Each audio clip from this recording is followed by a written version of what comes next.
Hello guys, ફરી એક નવા વિડીયોમાં સ્વાગત છે. અને હું અને આઈ લવ ગુજ્જુ બે સાથે જોડાઈ ગયા છીએ આજે તમારી સાથે. અને આજે એક ફૂડ બ્લોગ નથી, બહારનો નથી આવવાનો, ઘરનો આવવાનો છે અને રેસીપી શીખવાડવાની છે તમને. સેવ ઉસળની જે અત્યારે શિયાળામાં ટ્રેન્ડિંગ હોય છે ને બધાને ખાવાનું પસંદ હોય છે, પણ બધા બહાર જ ખાવા જતા હોય છે. પણ આજે બહાર જેવો ટેસ્ટ ઘરે તમને બનાવતા શીખવાડવાનું છે, તો વિડીયોમાં બન્યા રહેજો. આગળ મેકિંગ પ્રોસેસ આખી તમને ડિટેલમાં દેખાડવામાં આવશે. અને સેવ ઉસળ તમે કીધું, પણ એ આપણે ભાવનગરના લોકો તો જોતા જ છે, પણ આજે સેવ ઉસળ બનાવો હોય તો તમે ક્યાંની બનાવો છો? આપણે ભાવનગરની પ્રોપર જ તે, પણ બહારના લોકો જોડાયેલા હોય ને તો એ લોકો ભાવનગરની સેવ ઉસળ તો વખણાય છે આખા ગુજરાતમાં. એટલે એ લોકો ખાય એકસે ઘરે બનાવીને પાછા. અને મેન વસ્તુ એ કે ભાઈ આ લોકોને ખાવાનું પસંદ કરે છે, પણ ઘણા લોકો એમ કહેતા હોય છે કે ભાઈ મને ઘરે બનાવી છે, કારણ કે અમુક લોકો ત્યાં કદાચ ન પહોંચી શકતા હોય, આજુબાજુના ગામડામાં રહેતા હોય, એમની માટે બેસ્ટ રેસીપી લઈને આવ્યા છે. તો કન્ટિન્યુ બ્લોગમાં બન્યા રહેજો, બધી જ ડિટેલ તમને બતાવવાની છે. તો ચાલો હવે વિડીયો આપણે સ્ટાર્ટ કરીએ. તો ગાઈસ, સેવ ઉસળની રેસીપીમાં પહેલાં તો છે ને એમાં જે ઇન્ગ્રેડિયન્ટ્સ વપરાય એ તમને કહી દઉં. મગ છે અને વટોણા છે, લીલા વટોણા છે, પણ તમે પીળા વટોણા પણ યુઝ કરી શકો રગડા માટે. અને બંને વસ્તુને 5 થી 6 કલાક પલાળીને રાખવાના હોય. એટલે મેં સવારથી પલાળી જ રાખ્યું હતું, કેમ કે બધું તાત્કાલિક ન થાય. તો આ પલાળેલા છે આપણે. અને બાકી આમાં જે મસાલા જાય ને એ તમને હવે કહી દઉં. તો ગાઈઝ, આટલી વસ્તુ જશે સેવ ઉસળ બનાવવા માટે. આ મગ છે, વટોણા છે, એ પહેલાં તમને કહી દીધું. બાકી છે મીઠું છે, ગરમ મસાલો, લીલા મરચાં, એ શેડિયા વાપરવાના, જેથી કરીને થોડું સ્પાઇસી બને. સેવ ઉસળ સ્પાઇસી જ હોય છે, પણ તમે જો વધારે સ્પાઇસી ન ખાતા હોય તો શેડિયા મરચાં અને હાફ તમે ભોલર પણ વાપરી શકો. બાકી જીરું છે અને ખડા મસાલા, આટલી વસ્તુ નાખવાની હોય છે. બાકી મેકિંગ પ્રોસેસ આગળ તમને બતાવી દઈશ. તો સૌથી પહેલાં આપણે મગને કુકરમાં લઈ લેશું અને મગને ને વટોણાને બાફવાના હોય છે. હવે મગને બાફવા માટે આપણે પહેલા એમાં ખડા મસાલા નાખશું. પછી લીલા મરચા, હું તો શેડિયા મરચા જ અમે તો યુઝ કરીએ છીએ. તમે ચાહો તો ભોલર યુઝ કરી શકો છો. અને બાકી નમક સ્વાદ અનુસાર. અને આ ગરમ મસાલો છે લાસ્ટમાં આવશે, એ ડિટેલ તમને કહેતો રહીશ. અને બાફવા માટે થોડું જે પાણી જરૂરિયાત પૂરતું હોય એટલું પાણી નાખવાનું. એટલે તમારા મગ હોય એટલું જ તે પાણી એમાં જશે.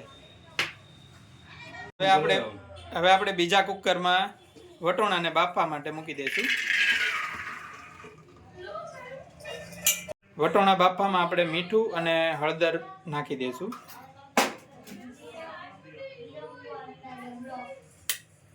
અને બાકી બોઇલ કરવા માટે જેટલું પાણી યુઝ થતું હોય એ પ્રમાણમાં પાણી નાખી દેવાનું રહેશે. હવે મગ અને વટોણા બંને વસ્તુ આપણે કુકરમાં બાફવા મૂકી દીધા છે. આગળની પ્રોસેસ તમને આગળ ડિટેલ મળતી રહેશે, એટલે વિડીયોમાં બન્યા રહેજો. તો આને 10 થી 15 મિનિટ માટે આપણે બાફવાના છે, સરખી રીતે બફાઈ જાય ત્યાં સુધી.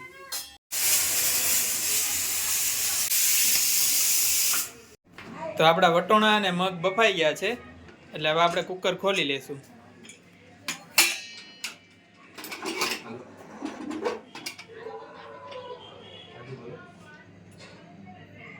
તો હવે બફાયેલા મગમાં આપણે થોડુંક પાણી ઉમેરીને ક્રશ કરી નાખશું બ્લેન્ડરથી.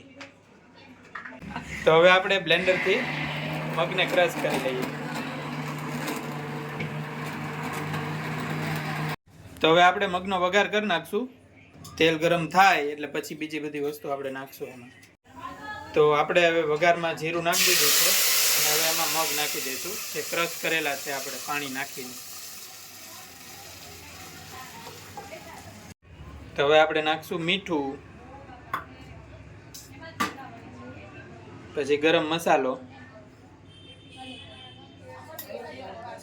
કેમ કે સેવ ઉસળ છે ને સ્પેશિયલ શિયાળાની વસ્તુ છે, તેમાં ખડા મસાલા, ગરમ મસાલો એ બધું બહુ થાય. એટલે ઠંડી મેં ભી ગરમી કા અહેસાસ કરાવી દે. તો હવે આપણે રગડા માટે તપેલું ગરમ કરવા મૂકી દીધું છે. અને પછી આપણે તેલ અને જીરું નાખીને વઘાર કરી લઈશું.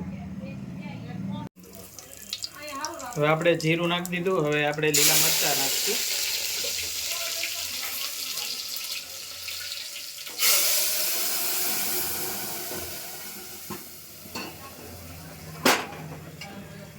અને આપણે વટોણાનો વઘાર કરી નાખ્યો.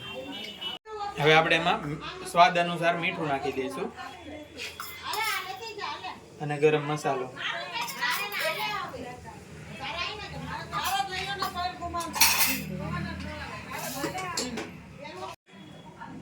તો આપણું ઉસળ ઉકળી રહ્યું છે અને રગડો પણ ઉકળે છે.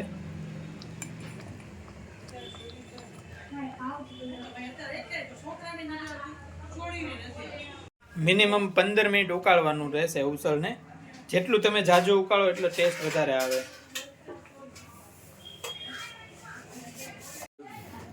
તો હવે આપણું સેવ ઉસળ રેડી થઈ ગયું છે અને એકદમ બાર જેવું તમને દેખાવમાં લાગતું હશે.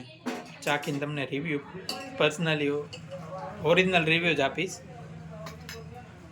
એમાં કાંઈ ભેળસેળ નહીં કરું.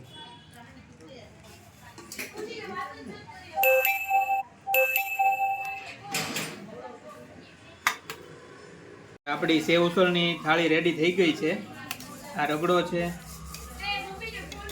આ ઉસળ છે, પછી ડુંગળી, સેવ અને લસણની ચટણી તીખી અને પાઉં. અને તમે શિયાળામાં આવી રીતના ખાવ ને ગરમા ગરમ એટલે બધી ટાટ ઉડી જાય એવી રેસીપી છે.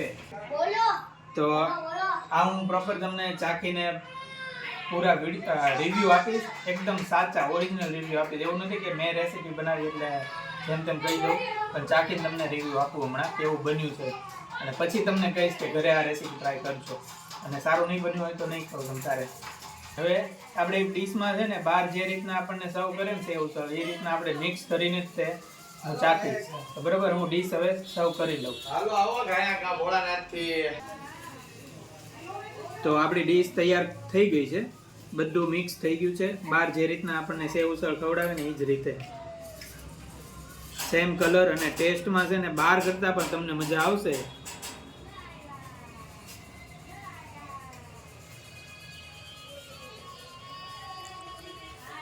કાંઈ ઘટે નહીં, જોરદાર ટેસ્ટ છે. એટલે તમને જે રીતની રેસીપી બતાવી ને એ રીતે ઘરે ટ્રાય કરજો. બહાર કરતાં પણ મજા આવશે અને બહાર કરતાં ચોખ્ખાઈથી તમે ઘરે ખાઈ શકશો. અને ભાવનગરમાં તો મળે છે, પણ બહારના જે લોકો જોવે જ ને એ ભાવનગરનો ટેસ્ટ જે સેવ ઉસળ વખણાય છે ને શિયાળાની સ્પેશિયલ રેસીપી છે, એકવાર ટ્રાય જરૂર કરજો. તો બસ આ વિડીયોમાં અહીંયા પૂરો કરીશ. મળીએ નેક્સ્ટ વિડીયોમાં. આ વિડીયો ગમ્યો હોય તો લાઈક કરજો અને વધુમાં વધુ શેર કરજો, અને ચેનલ પર નવા તો સબસ્ક્રાઈબ કરી લેજો. મળીએ હવે નેક્સ્ટ વિડીયોમાં. ત્યાં સુધી રાધે રાધે.